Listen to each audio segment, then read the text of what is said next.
আমি শুনলাম বিশ্ব ইজতেমা হয়েছে হুগলি জেলায়। আমি যখন বাংলাদেশে ছিলাম, তারা একটা লিফলেটে বের করেছে, তারা বলেছে ওখানে এক রাকাত নামাজ যে পড়েছে 49 কোটি রাকাত সওয়াব তারা পেয়ে গেছে। এক রাকাতে 49 কোটি। জোরে বলেন।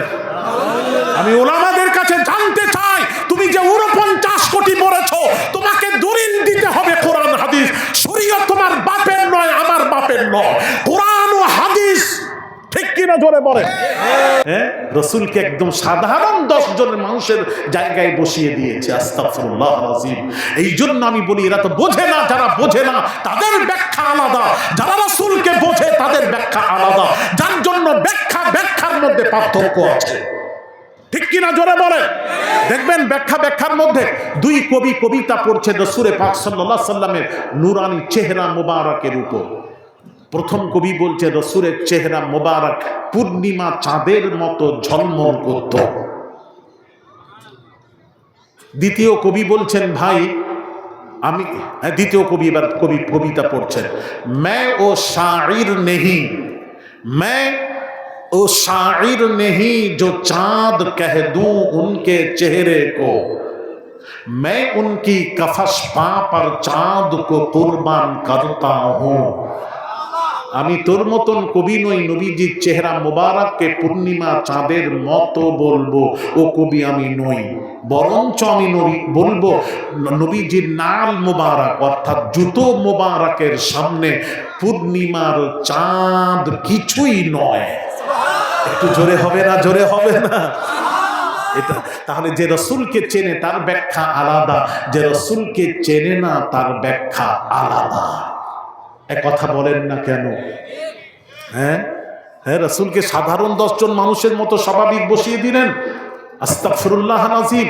আপনি রাসূলের সাথে কি তুলনা করবেন? এই জন্য তো আমি বলি রাসূলের বিধান আমাদের বিধান এক নয়। আপনারা জানেন আমরাও ঘুমাই, নবীও ঘুমান, দুই ঘুমান, ঘুম সমান নয়, সমান নয়, সমান নয়। এক কথা বুঝতে পারছেন না? আমরা যদি অজু অবস্থায় ঘুমিয়ে পড়ি, একটু দেখেন, অজু অবস্থায় যদি ঘুমিয়ে পড়ি, চোখটা লেগে গেল, গড়াতে গড়াতে চোখ লেগে গেল, এমন সময় 10 মিনিট পর চোখ খুললো, আপনি কি উঠে অজু ছাড়া নামাজ পড়তে পারবেন? তো একটু জোরে বলুন, পারবেন? নামাজ পড়তে গেলে কি করতে হবে? অজু করতে হবে।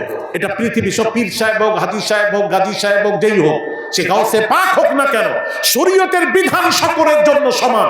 কিন্তু নবীজির কানুন জানেন, নবীর বিধান জানেন? নবীজি অজু অবস্থায় ঘুমালে ঘুম থেকে উঠে অজু ছাড়া নবী নামাজ আদায় করতেন। একটু জোরে বলা যাবে না? আমাদের ঘুমে অজু নষ্ট হয়ে যায়, মুস্তাফার ঘুমে অজু নষ্ট হয় না, হয় না, হয় না। এখানে একটা প্রশ্ন ছিল, হুজুর নবীর ঘুমে অজু নষ্ট হয় না কেন? কেন কেন? আপনারা যখন প্রশ্ন করেননি আমি উত্তর দেব না, যেহেতু জানেন বলি প্রশ্ন করেননি। যাক, মাশাআল্লাহ। না না না, প্রশ্ন তো আপনাদের ছিল, করেছেন আপনারা। এ তো আমি বলছি, তো আপনারা বললেন না কেন? ওই একজন শুনবে, আমি একজন বললে বলবো না, সকলেই যদি বলেন তো বলবো, শুনবেন? সকলের ঘুমে অজু নষ্ট হয়ে যায়, আর নবীর ঘুমে অজু নষ্ট হয় না। প্রশ্ন কেন? কেন? কেন? হ্যাঁ, বলবো কেন? জানেননি কেন? আপনারা জানেননি কেন? জানলেন না কেন? হ্যাঁ,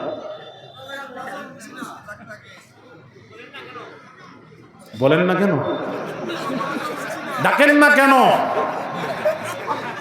ডাকবেন তো, তবে বলবো তো। ভাইরা, আমার বাবাজিরা, এই জাতুয়া এলাকাবাসী, আমার বাবাজিরা, শোনো, আল্লাহু আকবার কবীরা। রাসূল বোঝেন, রাসূল বোঝেন, রাসূল বোঝেন। আমাদের ঘুম আর নবীর ঘুম পার্থক্য। আমাদের ঘুমে অজু নষ্ট হয়ে যায়। কারণ কি? আমরা ঘুমিয়ে থাকলে চোর চুরি করে নিয়ে চলে গেলেও টের পাই না। কথা ঠিক না? আমরা ঘুমালে লুঙ্গি মাথায় উঠে যায়, টের পাই না। কথা বলছেন না কেন? আমাদের ঘুমে পেছনের রাস্তা দিয়ে বাতাস বের হলে আমরা টের পাইনি, এটা আমাদের ঘুম। আর নবীর ঘুম শুনবেন, হ্যাঁ, বুখারীর হাদিস, নবীজির পাক জাবানের পাক কথা, নবীজি বলে আইনায়াতানামানি ওয়ালা ইয়ানামু কলবি, রাওয়াহুল বুখারী। বুখারীর হাদিস। দয়ার নবী রাহমাতুল লিল আলামিন হুজুরের ইরশাদ করেন, আমার চোখ ঘুমায় দিল জেগে থাকে, আমার চোখ ঘুমায় দিল জেগে থাকে, আমি রাসূল সব জ্ঞানে থাকি, সব জানতে পারি। আর একটু জোরে, আর আমার দিকে তাকান, আমার চোখ ঘুমায় দিল জেগে থাকে, আমি সব জ্ঞানে থাকি, সব জানতে পারি। যার জন্য এই হাদিসটাকে সামনে রেখে সমস্ত উলামায়ে কেরামরা ফাকিহগণ লিখেছেন, নবীজির ঘুমে ওযু নষ্ট হয় না, হয় না, হয় না। জোরে বলুন। আর আমাদের ঘুমে ওযু নষ্ট হয়ে যায়, তাহলে আমাদের ঘুম নবীর ঘুমের মতো আমাদের ঘুম নয়, নবীর ঘুম আমাদের ঘুমের মতো নয়। আর সেই নবীকে বলছে আমাদের মতো, বেয়াদব কোথাকার। হ্যাঁ, আমাদের উপর কয় ওয়াক্ত নামাজ ফরজ? জোরে। আর নবীর উপর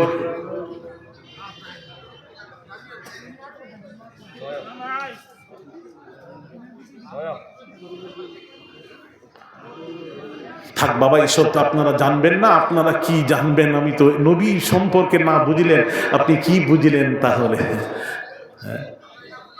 হ্যাঁ, না না, কি বলছে, কি বলছো বাবা? ও আর শোনোনি, তাহলে জানার দরকার আছে না নেই? ওটাই তো বলছি, না জানলে কি করে? আমাদের 5 ওয়াক্ত নামাজ ফরজ পৃথিবীর মুসলমানের উপর, আর আমার নবীর উপর 6 ওয়াক্ত নামাজ ফরজ ছিল। জোরে বলেন, কয় ওয়াক্ত? কয় ওয়াক্ত নবীর? নবীর 6 ওয়াক্ত, আমাদের 5 ওয়াক্ত। 6 ওয়াক্তটা কি? ফাতাহাজ্জাদ বিহি নাফিলাতাল্লাহ, তাহাজ্জুদের নামাজটাও নবীর জন্য অতিরিক্ত করে দেওয়া হয়েছে।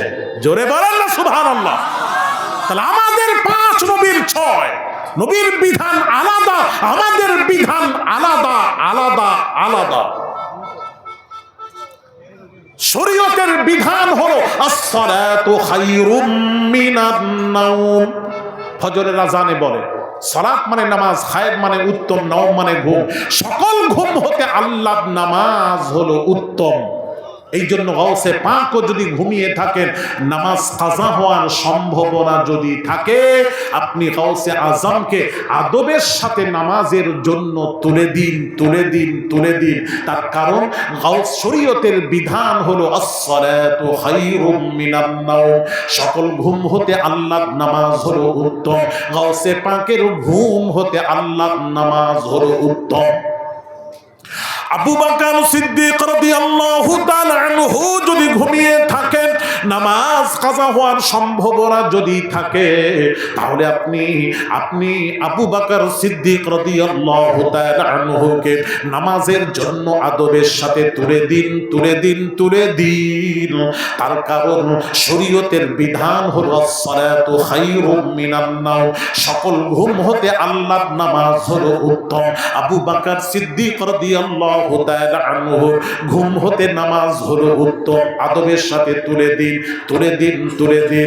এবার আসুন নবী, আল্লাহর নবী ঘুমিয়ে আছেন, নামাজ কাজা হওয়ার সম্ভাবনাও থাকলে আল্লাহর নবীকে ঘুম থেকে তোলা যাবে না। আপনারা বলবেন হুজুর এক্ষুনি আপনি বললেন আস-সালাতু খায়রুম মিনান নাওম, শরীয়তের বিধান হলো সকল ঘুম হতে আল্লাহর নামাজ হলো উত্তম। আপনি তো নিজে বললেন সকল ঘুম হতে আল্লাহর নামাজ হলো উত্তম। তাহলে যদি উত্তম হয়, তাহলে আমার নবীকে ঘুম থেকে তুলবো না? না না, এখানে অর্থ হবে সকল ঘুম হতে নামাজ উত্তম, আর নবীজির নামাজ হতে নবীজির ঘুম হলো উত্তম। আর একটু জোরে। এখন প্রশ্ন আবার আসবে, কেন কেন কেন? যাক, আপনারা বলছেন না, আমিও বেঁচে গেলাম বাবা, খুব ভালো জায়গায় এসেছি। যাতু হয়, হ্যাঁ, কি বলছে বুঝতে পারছেন? প্রশ্ন আছে? কই কথা বলছেন না কেন? প্রশ্ন কি প্রশ্ন বলেন ভাই রহমান? এ বাবাজি, সকল ঘুম হতে নামাজ উত্তম, আর নামাজ হতে নবীজির ঘুম উত্তম। হ্যাঁ, সেই নবীকে আমাদের মতো বলছেন। এবার প্রশ্ন আসবে কেন? কেন? কেন জানেন? আমাদের ঘুম নবীর ঘুম। আমাদের ঘুমে শয়তান নাজিল হয়। আমাদের ঘুমে কি নাজিল হয়? ঘুমিয়ে থাকলে শয়তান নাজিল হয়, আর মুস্তাফার ঘুমে ওহী নাজিল হয়। চিৎকার দিয়ে বলুন সুবহানাল্লাহ। নবীর ঘুমে ওহী নাজিল হয়, ওহী নাজিল হয়। এই জন্য নবী ঘুমিয়ে থাকলে ঘুম থেকে তোলা যাবে না। নবীর ঘুম হলো নামাজ হতেও উত্তম। একটু জোরে। তাহলে এখন আপনি বলবেন, কেউ প্রশ্ন করবে, তাহলে নবীর নামাজ থেকে যদি ঘুম উত্তম হয়, তাহলে নবী ঘুমিয়ে থাকলে নামাজ যদি কাজা হয়ে যায়, না তুললে কাজা যদি হয়ে যায়, এটার একটা প্রশ্ন আছে। কাজা হয়ে যায়, একদিন নবীর নামাজ কাজা হয়ে গেছিল, ঘুমিয়ে থাকতে ঘুমিয়ে পড়েছেন, উঠেছেন যখন সূর্য উঠে গেছে। নবীজি আম্মা জান আয়েশা সিদ্দিকা রাদিয়াল্লাহু তাআলা আনহা বিবি আয়েশাকে গিয়ে বললেন, বিবি আয়েশা, আর শুনবে, আমার আজকে ফজরের নামাজ কাজা হয়ে গেছে। যেই বলেছেন ফজরের নামাজ কাজা হয়ে গেছে, আম্মা জান যাকে শোনাচ্ছেন তিনি হলেন লাখো লাখো হাদিসের হাফেজা ছিলেন আম্মা জান আয়েশা। সঙ্গে সঙ্গে ধরেছেন, ইয়া রাসূলুল্লাহ, আপনি তো নিজেই বলেছেন আইনাইয়া তানামানি ওয়ালা ইয়ানামু কলবি, রাওয়াহুল বুখারী। আপনি তো নিজেই বলেছেন আমার চোখ ঘুমায়, দিল জেগে থাকে, সব জ্ঞানে থাকি, সব জানতে পারি। আপনি যদি সব জানতে পারেন, সেই নবীর নামাজ কাজা হয় কিভাবে? আপনি যদি সব জানতে পারেন, সেই নবীর নামাজ কাজা হয় কিভাবে? নবী তখন আয়েশাকে টিপে দিলেন, আয়েশা চুপ করো, নিশ্চয়ই এর পেছনে কোনো রাজ রহস্য লুকিয়ে আছে। যাক, সময় হয়ে গেছে বাবা, 2 ঘন্টা সময়, আর 5 মিনিট 7 মিনিট আছে, আপনাদের সামনে থেকে বিদায় নেব। অনেক কথা বলেছি, তবে নবীকে চেনার চেষ্টা করুন। আমাদের মতো বলবেন না, নবী আমাদের মতো নন। বললে কি হবে জানেন? নবী বাশার, মানুষ, তবে আমাদের মতো মানুষ নন। মুহাম্মাদুন বাশারুন লাইসা কাল বাশারি, ইয়াকুতুন হাজারুন লাইসা কাল হাজারি। মুহাম্মদ সাল্লাল্লাহু আলাইহি সাল্লাম বাশার, তবে আমাদের মতো বাশার নন। বাশার নন, বাশার নন। চ্যালেঞ্জ থাকলো এই কথার উপর। আমার কথাকে কে কাটবে কাটুন, আমার চ্যালেঞ্জ থাকলো নবী বাশার। আহলুস সুন্নাহ ওয়াল জামাত নবীকে বাশার মানে, মায়ের পেট থেকে তিনি দুনিয়ায় এসেছেন, তিনি মানুষ বাশার, তবে আমাদের মতো নন। এই আকীদা রাখতে হবে, ঠিক কিনা জোরে বলেন? আকীদা যদি গড়বড়ি হয়, আপনার নামাজ রোজা সব বেকার। মূল জিনিস হলো আকীদা, আকীদা, আকীদা, ঠিক কিনা জোরে বলেন? মূলটা ছেলেরা ঠিক রেখে আগাতে থাকো, ইনশাআল্লাহ কামিয়াব। তাতে ভুল ত্রুটি হলে আল্লাহ ক্ষমা করে দেবেন, ক্ষমা করে দেবেন, ক্ষমা করে দেবেন। আর যারা রাসূলের পিতামাতা সম্পর্কে আমি দেখলাম সেদিনে ইউটিউবে একজন দেখালো যে বাংলাদেশে বড় বড় বক্তা, বড় বড়, যার 2 লাখ টাকা বাজেট, বড় বড় বক্তা, তারা বলছে রাসূলের পিতামাতা জাহান্নামী। কে বলছে রাসূলের পিতামাতা মুসলমান ছিলেন না? আস্তাগফিরুল্লাহাল আযীম। এরা হলো সেই 72-এর 1। এদের মানা যাবে না। অনুরোধ করছি, ইউটিউবে গিয়ে তোমরা যাত্রার ওয়াজ খবরদার তোমরা গ্রহণ করবে না, করবে না, করবে না। অনুরোধ করছি, যেখান সেখানে যাবেন না, যাবেন না, যাবেন না। আমি শুনলাম বিশ্ব ইজতেমা হয়েছে হুগলি জেলায়। আমি যখন বাংলাদেশে ছিলাম, তারা একটা লিফলেটে বের করেছে, তারা বলেছে ওখানে 1 রাকাত নামাজ যে পড়েছে 49 কোটি রাকাত সওয়াব তারা পেয়ে গেছে। 1 রাকাতে 49 কোটি। জোরে বলেন। আমি উলামাদের কাছে জানতে চাই, তুমি যে 49 কোটি পড়েছো, তোমাকে দলিল দিতে হবে কোরআন হাদিস। শরীয়ত তোমার বাপের নয়, আমার বাপের নয়, কোরআন ও হাদিস, ঠিক কিনা জোরে বলেন। তুমি যে বলেছো সে প্রমাণ দিতে হবে, দলিল তোমাকে দিতে হবে, দাও। নবীজি নিজে পাক জামানের পাক কথা নবী বলেন, লা তুসাদ্দুর রিহাল ইল্লা ইলা সালাসাতি মাসাজিদান, তিন মসজিদ ব্যতীত অন্য কোনো মসজিদের নিয়ত করে সফর করে যাওয়া যাবে না। পৃথিবীতে তিনটি মসজিদের সফর করতে পারেন নবী বলেছেন, একটা হলো মসজিদুল আকসা, মসজিদুল নববী, মসজিদুল হারাম। কেন বললেন? নবী বললেন এই তিনটি মসজিদে নিয়ত করে সফর করবে, কারণ মসজিদুল আকসাতে নিয়ত করে যদি 1 রাকাত নামাজ পড়তে পারো, 25,000 রাকাত নামাজের সওয়াব তার নামায়ে আমালে লিখে দেওয়া হয়। জোরে বলেন না সুবহানাল্লাহ। নবী বলছেন সলাতু ফি মসজিদি বি50 আলফা সলাতিন, যে আমি নবী মসজিদুন নববীতে নিয়ত করে মদিনা শরীফে এসে মসজিদুন নববীতে যদি 1 রাকাত নামাজ পড়তে পারে, বি50 আলফা সলাতিন, 50,000 রাকাত নামাজের সওয়াব তার নামায়ে আমালে লিখে দেওয়া হয়। নবীজি বলছেন পাক জাবানের পাক কথা, হারাম শরীফে কাবাতে যদি কেউ 1 রাকাত নামাজ পড়ে, 1 লক্ষ রাকাত নামাজের সওয়াব তার নামায়ে আমালে লিখে দেওয়া হয়। তাহলে কাবাতে 1 লাখ, মসজিদুল নববীতে 50,000, আর বিশ্ব ইজতেমায় 49 কোটি। নাউজুবিল্লাহ, নাউজুবিল্লাহ। না সুবহানাল্লাহ, আস্তাগফিরুল্লাহ আল-আযীম। আকীদা লুটে নিচ্ছে আকীদা। কে বলছে হজ আর করব না, কে বলছে আমার উমরা হয়ে গেছে, কে বলছে আমার হজ হয়ে গেছে, কে বলছে হজে কটা, তোদের এইরকম ভাষা বলে, তোদের হজে কটা লোক হয়, আমাদের বিশ্ব ইজতেমায় কোটি কোটি লোক হয়। জোরে বলুন, জোরে বলুন।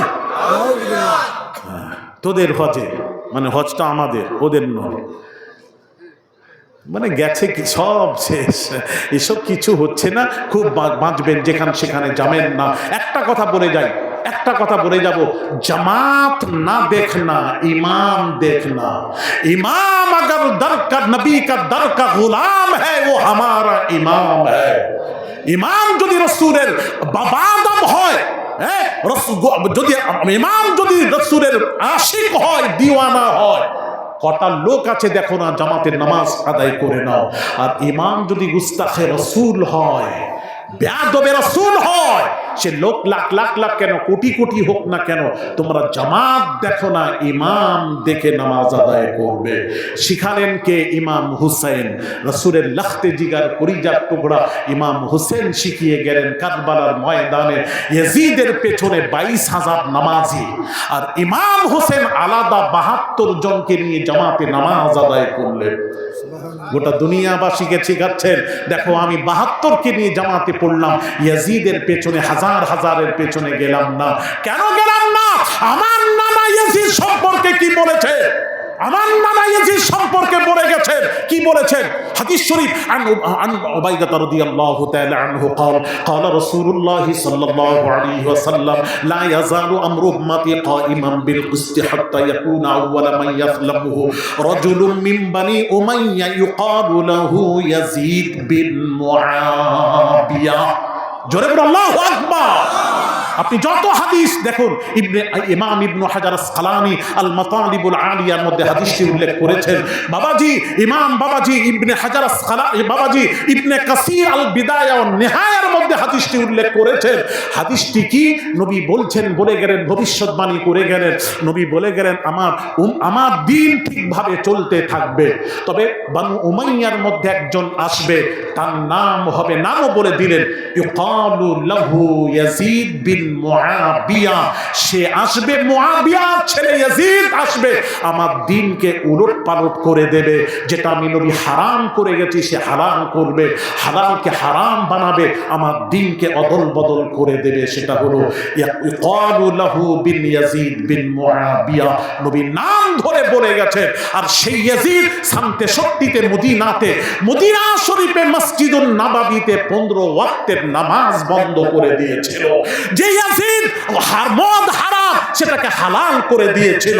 ব্যভিচার আম হয়ে গেছিল মদিনা শরীফে, মদিনা শরীফে আম হয়ে গেছিল সেই ইয়াজিদ। সুতরাং আমরা হলো সুন্নাহ ওয়াল জামাত, ইয়াজিদকে মানি না। ইমাম হুসেন যার জন্য ইয়াজিদকে মানে না, তার পেছনে ইক্তেদা করেননি, আলাদা জামাত করে দেখিয়ে দিলেন। ইমাম দেখো, জামাত না দেখো। বুঝতে পারছেন না? আল্লাহ আপনাদের তৌফিক দান করেন। ভাইরা আমার, বাবাজিরা আমার ওয়াজ কি বুঝতে পেরেছেন? অনেক কথা ছেড়ে ছেড়ে চলে এলাম, সেখানে আর যেতে পাচ্ছি না। পরে আবার কখনো দেখা হবে।